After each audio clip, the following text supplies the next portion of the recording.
The raw April air pressed heavily on their lungs. Deep underground, in a concrete crypt smelling of mold and despair, American soldiers found it.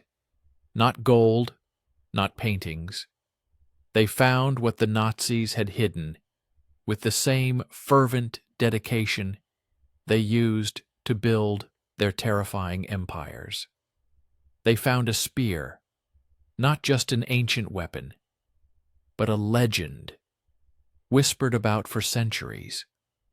The spear that, according to tradition, pierced the side of Christ. The spear that, according to myth, granted its owner absolute and invincible power over the world. A spear in whose mystical power one man desperately believed. A man whose name still sends shivers down the spine. Adolf Hitler.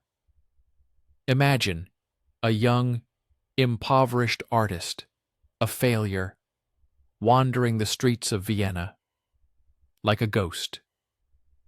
He enters the Hofburg Museum, and his gaze falls upon it.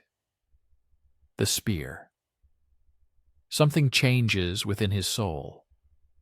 He feels a jolt, a vision, a sense of a great yet dark destiny.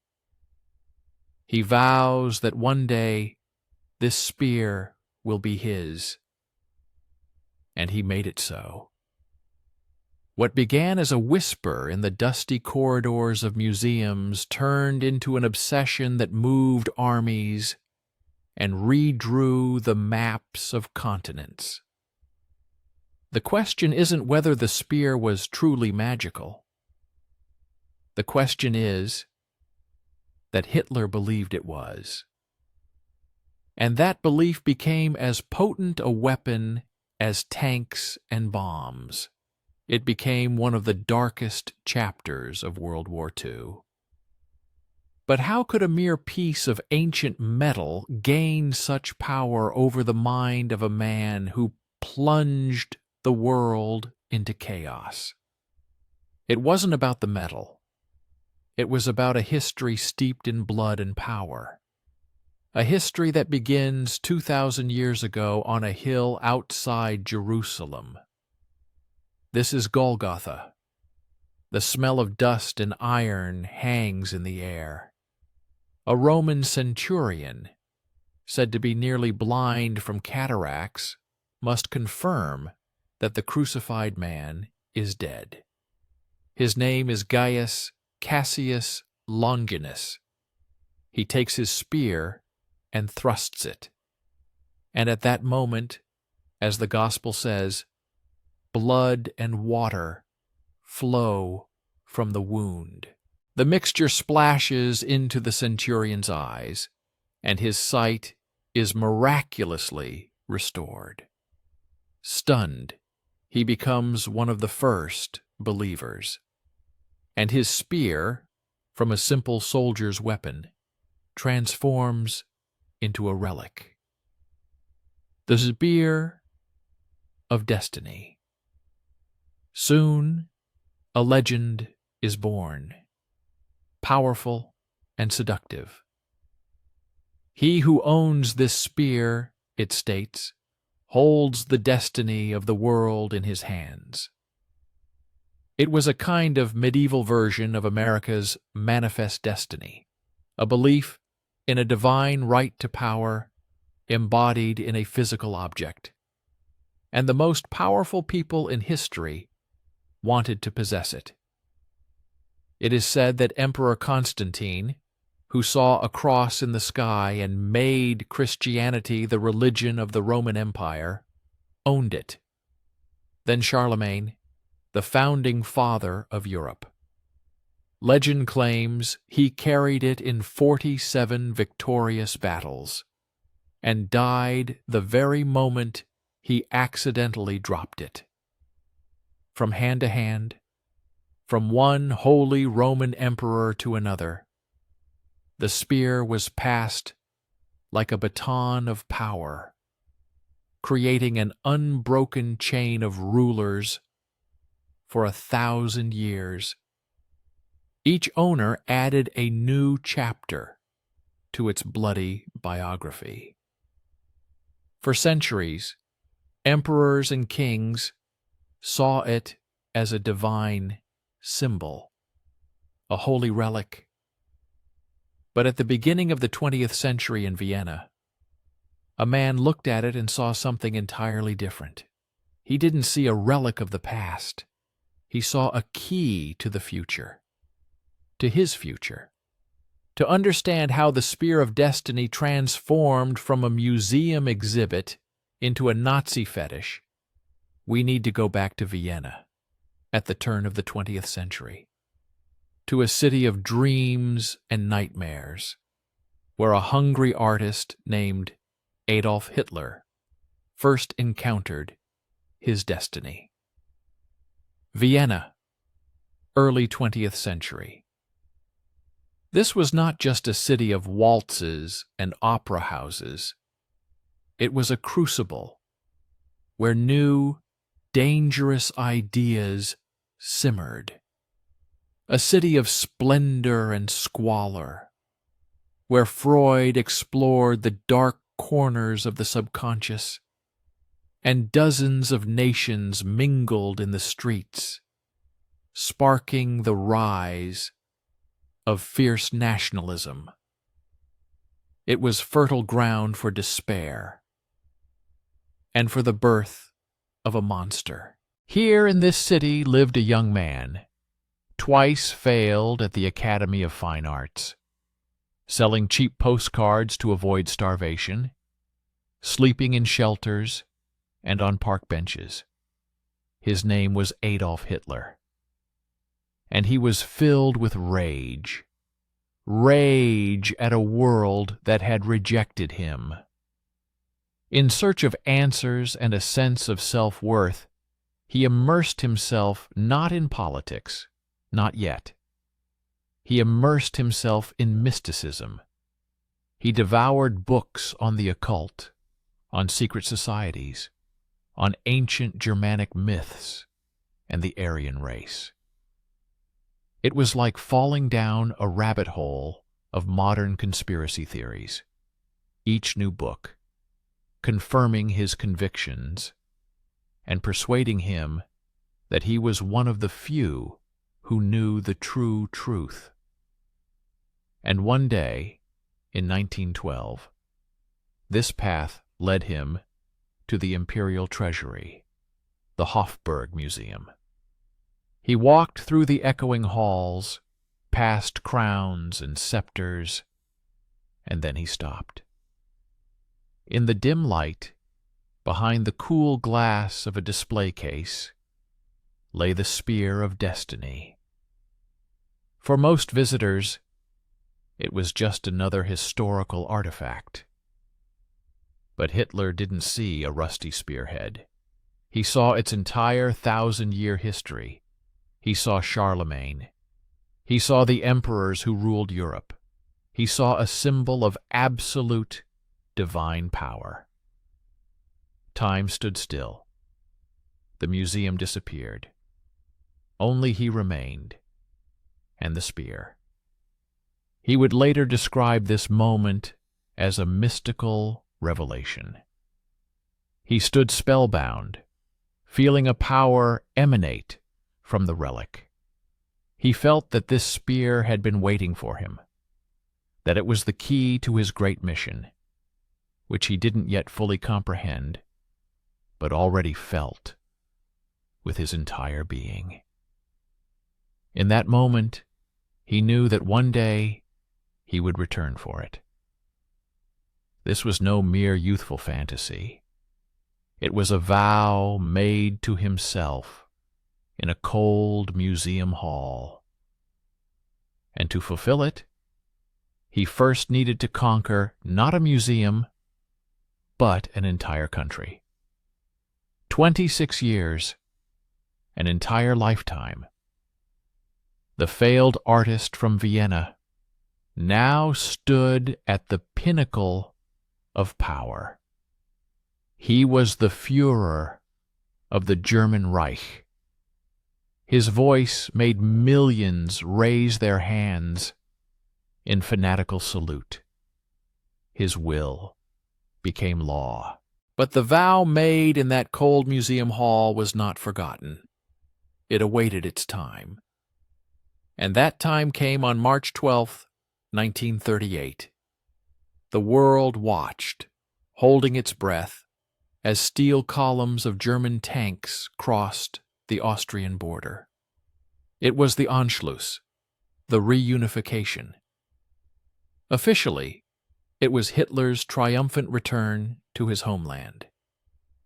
The streets of Vienna, where he had once starved, were now awash in a sea of Nazi flags, and the deafening roar of crowds cheering their conqueror. But while world leaders expressed deep concern and newspapers wrote about geopolitics, another secret operation unfolded in the shadow of these grand events. Its objective was known only to a select few. Immediately after Vienna was secured, SS detachments did not head for government buildings. They headed for the Hofburg Museum. This was not merely an expropriation. It was a ritual.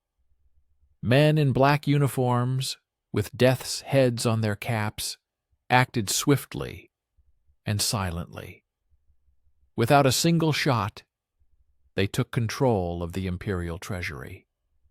All the regalia of the Holy Roman Empire, the crown, the orb, the scepter, and, of course, the spear of destiny, were carefully packed and prepared for shipment. And then he entered the treasury, no longer a penniless dreamer, but a master. He looked at the spear, but this time there was no glass between them. 26 years of waiting had come to an end. For him, it was proof. A sign from above. His destiny and the destiny of the spear were finally intertwined. He believed that now he was invincible. The spear was in his hands. The dream had come true. But now a new, far more complex problem arose. Where to hide the destiny of the world?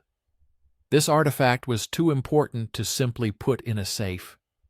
It needed a sanctuary, a place that would reflect its mystical and ideological power. And he chose not Berlin, the capital of political power. He chose Nuremberg, the spiritual capital of his Reich. Why Nuremberg? Why not Berlin, the capital where all decisions were made? Because Berlin was the brain of the Reich, cold, calculating, political. But Nuremberg was its heart, its soul. Imagine a giant field bathed in the light of hundreds of searchlights piercing the night sky, creating a cathedral of light, a sea of red banners with swastikas, swayed like a single living organism. The roar of hundreds of thousands of voices merging into one word, Sieg Heil. These were the Nazi Party rallies in Nuremberg. For an American audience, it's like the Super Bowl, Independence Day, and a massive religious revival mixed into one giant, terrifying ritual. It was where Nazism transformed from a political idea into a religion. But this symbolism had another, far darker side. It was in Nuremberg, in 1935, that the infamous Nuremberg race laws were enacted, stripping Jews of their civil rights and initiating the Holocaust. This city was not just a stage for parades. It was the forge of an ideology of hatred, and that is why Hitler decided that the Reich's most sacred weapon should be stored here. Beneath the ancient Nuremberg castle, a symbol of German might, the Reich's best engineers began secret construction. This was no mere basement. It was a bunker built with the latest technology. Thick concrete walls, capable of withstanding a direct hit from an aerial bomb. Massive steel doors, a climate control system maintaining constant temperature and humidity to protect ancient relics from decay. The mystical artifact, granting power over the world, was placed in the most modern safe that technology could create at the time. The irony was that they were building a shelter to protect the symbol of their future victory from a war they were about to unleash. The spear of destiny was safe in its concrete womb. Now Hitler felt that history itself was on his side, that he was protected by higher powers. He was ready. And so, on September 1st, 1939, he gave the order. The world ignited. But as the cities of Europe turned to ruins, the spear remained in its quiet, concrete tomb. It waited. But it was already being sought. Across the Atlantic, in the quiet offices of Washington, concern grew. Intelligence reports spoke not only of troop movements and factory construction. They reported on the greatest robbery in human history. The Nazis, with vampiric efficiency, were draining Europe's cultural blood, taking everything from Rembrandt paintings to church bells. It became clear that winning the war was only half the battle. If the legacy of Western civilization were destroyed or hidden in the Führer's personal collection, victory would be hollow. Thus, one of the most unusual units in the history of warfare was born, the Monuments, Fine Arts, and Archives Program, or, as they were nicknamed, the Monuments Men. These were not battle-hardened commandos.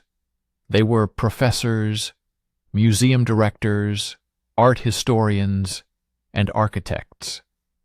People who were better with a brush than a rifle. Imagine Indiana Jones, but with a PhD and no whip. Their mission was almost impossible: to follow the advancing armies and save what could still be saved. They had a list, the most wanted works of art. And at the top of that list, classified top secret, was one object: the Spear of Destiny. And this mission found an unexpected and powerful patron, General George S. Patton, one of the toughest and most effective commanders of World War II. A man who told his soldiers that their job was not to die for their country, but to make the enemy die for his. But beneath this facade lay a passionate history enthusiast. Patton believed in reincarnation. He was absolutely convinced that in past lives he had been both a Roman legionary and a Napoleonic marshal. For a general who believed he had fought alongside Caesar, the Spear of Longinus was not just an artifact. It was a personal matter. But the closer the Allies got to Germany's borders, the more desperate the situation became. Hitler, trapped in his bunker in Berlin, issued an order known as the Nero Decree. The order was simple and monstrous. If the Reich fell, all of Germany must burn with it. Bridges, factories, railways, archives, and of course, all treasures. Which meant the spear of destiny also had to be destroyed. American tanks were already rumbling along the roads of Bavaria, approaching Nuremberg. The race had begun. But it was not a race against the German army. It was a race against time and the madness of one man. April 1945. Nuremberg was burning. The city of grand parades, stone eagles, and torchlight processions had become a hell of fire and twisted metal. This was not just a battle for a city. It was an assault on an enemy temple. American artillery methodically pulverized the symbols of the 1,000-year Reich. And amidst this chaos, while bullets whistled and buildings crumbled, a small group of men waged their own desperate war. Lieutenant Walter Horn and his team of monuments men arrived in the city with the vanguard. Their weapons were not only rifles, but also old maps, aerial photographs, and scraps of intelligence. They were looking for the entrance to the bunker. But how do you find an exact location in a city that had ceased to exist? They had a map, but the map lied. The buildings marked on it had turned into piles of smoking rubble. Streets had disappeared under debris. Every step was a risk. SS snipers, entrenched in the ruins, fired on anything that moved.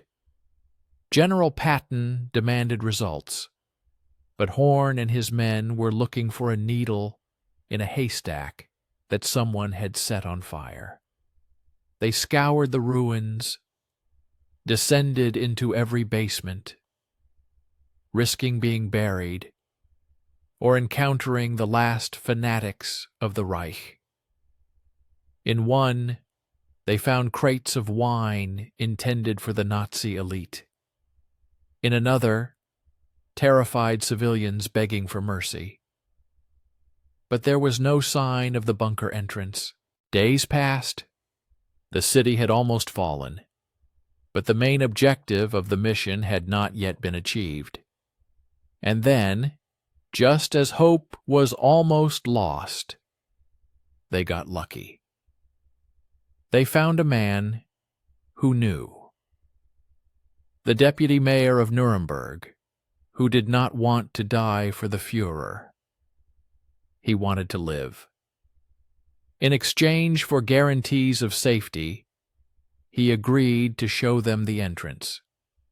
He led them through a labyrinth of ruined courtyards to an inconspicuous wall in the old part of the city, beneath the ruins of the fortress. He pointed to a pile of stones. When the soldiers cleared the debris, there it was, a steel door, massive, locked, impenetrable. The clock was ticking. The Nero Decree was still in effect, and no one knew what lay beyond that steel barrier, a priceless relic or an ingenious trap. The door wouldn't budge. Engineers tried everything, lockpicks, oxyacetylene torches. Nothing. There was no time. The solution was crude, but effective. Dynamite. A dull thud shook the ground. When the smoke cleared, a jagged hole gaped in the steel plate. Beyond it, absolute darkness and the smell of ozone and dust. With flashlights in hand, Walter Horn and his men stepped inside. It was as if they had entered a pharaoh's tomb, built in the 20th century. Inside, a surreal silence reigned, broken only by the hum of the ventilation system, which continued to work perfectly, as if unaware that the world for which it was built no longer existed. Along the walls stood shelves. On them, the treasures of Europe. Charlemagne's imperial crown, precious gospels, the scepter. Everything was in its place, meticulously numbered and catalogued with the pedantry only Nazis were capable of. But Horn wasn't looking for gold. He moved deeper into the bunker, his flashlight beam sweeping across the shelves. And then he saw it. In a simple leather case, unremarkable among the glitter of crowns and jewels. He carefully took the case, unzipped it. Inside, on a velvet lining, lay a dark, nondescript spearhead, the Spear of Destiny. Lieutenant Horn held it in his hands. The mission was accomplished. The date on his watch read April 30th, 1945. Now, pause. Remember this moment. The quiet, concrete bunker under the ruins of Nuremberg. An American officer holding an ancient relic. Now let's move hundreds of miles north, to Berlin, to another bunker. Deep beneath the Reich Chancellery, where the air smells of gasoline and hopelessness. It was on this very day, April 30th, 1945, that Adolf Hitler, the man who started this war for the spear, the man who believed in its unbreakable power, said goodbye to his last comrades. He went into his room. A gunshot echoed. On that very day, perhaps at that very hour, when Hitler lost the Spear of Destiny, he also lost his life. Coincidence? Or the final, darkest chapter of a 1,000-year legend? For the world, the war was ending. But for the Spear of Destiny, this was just the beginning of a whole new, equally secret story. When news of the discovery reached headquarters, one man dropped everything and personally came to Nuremberg. General George Patton. He entered the cold bunker, his boots echoing in the silence. The soldiers parted. He approached the table where the spear lay. It was a meeting of two legends. A warrior who believed he was the reincarnation of ancient commanders, gazed at a weapon that, according to tradition, his predecessors had wielded. He said not a word, just stared for a long time. For him, it was not just a trophy. It was confirmation of his own belief that history is a living, breathing force that influences the present. But the war was ending, and bureaucrats were replacing soldiers. The monuments men meticulously catalogued every find. The Spear of Destiny received an inventory number, ON-1. From a mystical symbol of power, it became a line in a report. President Harry Truman issued an order: all identified works of art were to be returned to the countries from which they had been stolen. It was a gesture of goodwill, a demonstration that America had come not to plunder but to liberate. And in January 1946, under the flash of cameras, General Mark Clark officially handed over the imperial regalia, including the Spear of Destiny, to the Austrian government. The relic returned home to the Hofburg Museum, and once again took its place under glass. It seemed history had come full circle and finally ended. And this is where the official story ends, and the whispers begin. Whispers that would eventually turn into a full-fledged conspiracy theory. The Americans held the spear for almost 8 months. 8 months is a long time. A lot can be done in that time. For example, a perfect replica. Why would the most powerful nation in the world, entering a new Cold War with the Soviet Union, voluntarily give away an artifact that, according to legend, guarantees invincibility? It sounds illogical. It sounds un-American. The idea was born as persistent as the legend of the spear itself. The real spear never left America. It was hidden in some secret vault, like Fort Knox or Area 51, and the Austrians received a clever fake. So what lies in the display case of the Vienna Museum today? A priceless relic, or the most ingenious deception in history? To answer this question, we need to look inside the metal itself. Forget for a moment about prophecies and furors. We enter a world of cold light, sterile steel, and impartial instruments.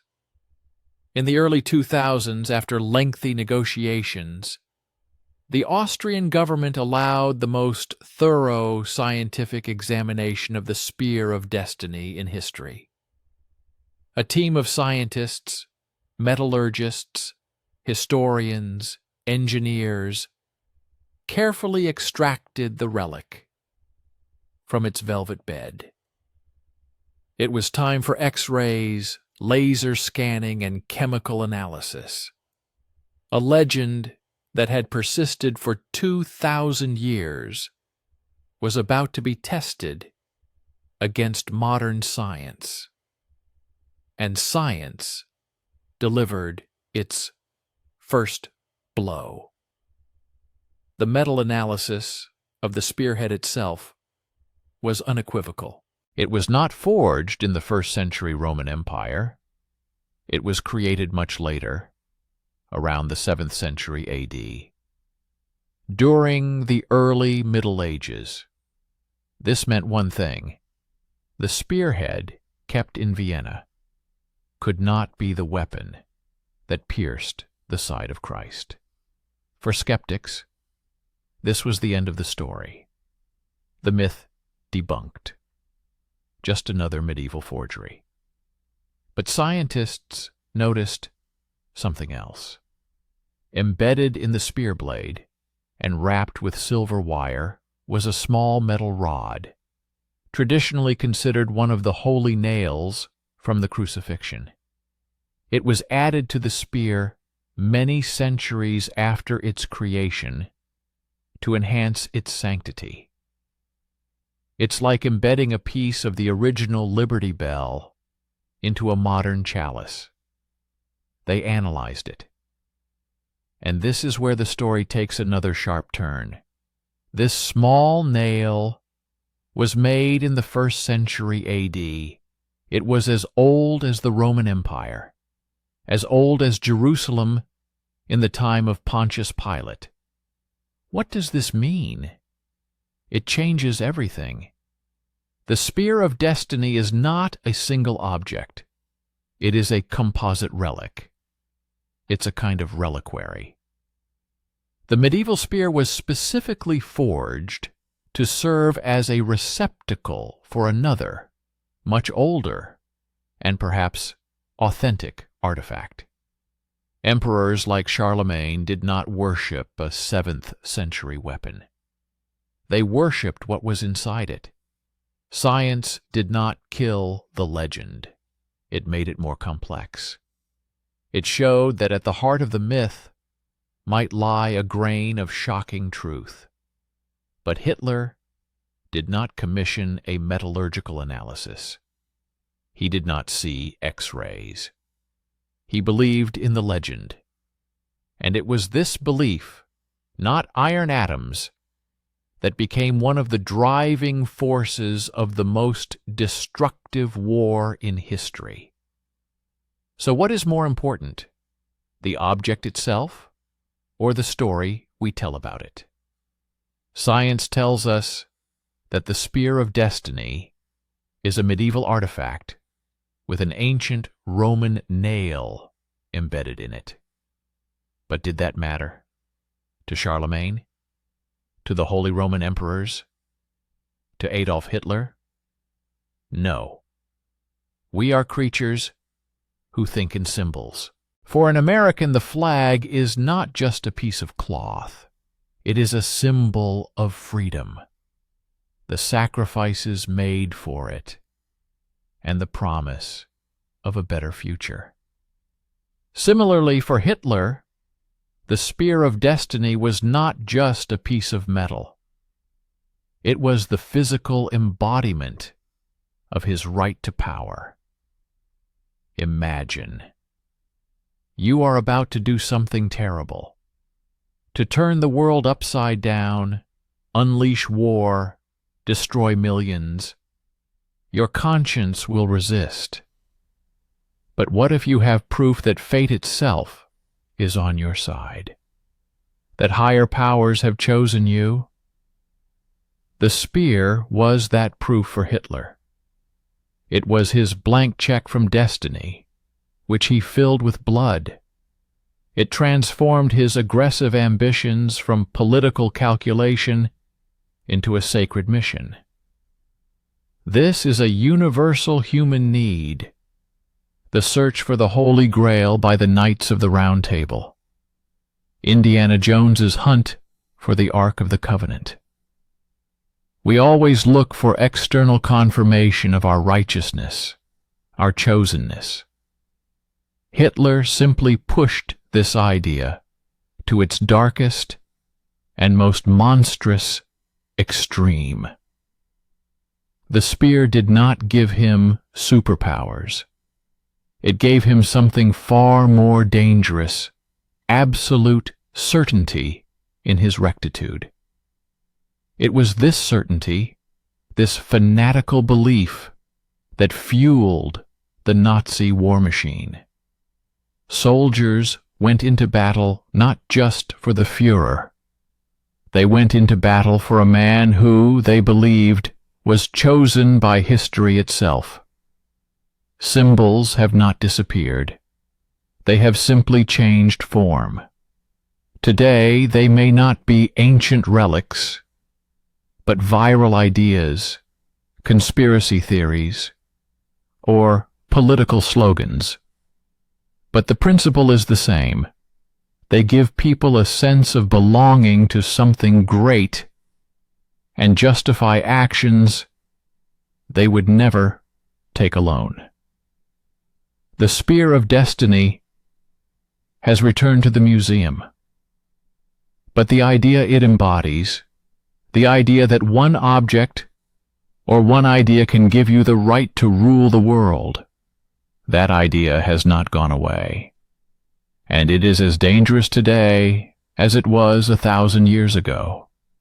Today, it is back where it all began, in the quiet hall of the Hofburg Museum in Vienna.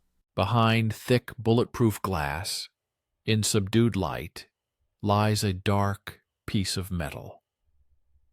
Tourists walk past, giving it a fleeting glance. Someone reads the plaque. Someone takes a photo. No aura of power, no mystical light, just an old spear. So was the legend true? Did it bestow power? The answer, after all we've learned, is simple and yet terrifying. No. The spear itself never had any power. But the belief in its power did. The belief of one man, multiplied by the despair of an entire nation, became a force capable of moving continents and destroying millions. The spear of destiny was merely a screen onto which Adolf Hitler projected his darkest ambitions, his thirst for power, and his need for ultimate justification. It did not make him invincible. It merely gave him permission to become a monster. This story is not about a cursed artifact. It is a story about how easily the human mind can be seduced by a simple and powerful idea. The idea that there is a shortcut to greatness, that there is some key, some secret that will set you above the rest. The spear of destiny is not just a piece of metal. It is a mirror, and what it reflects should still frighten us.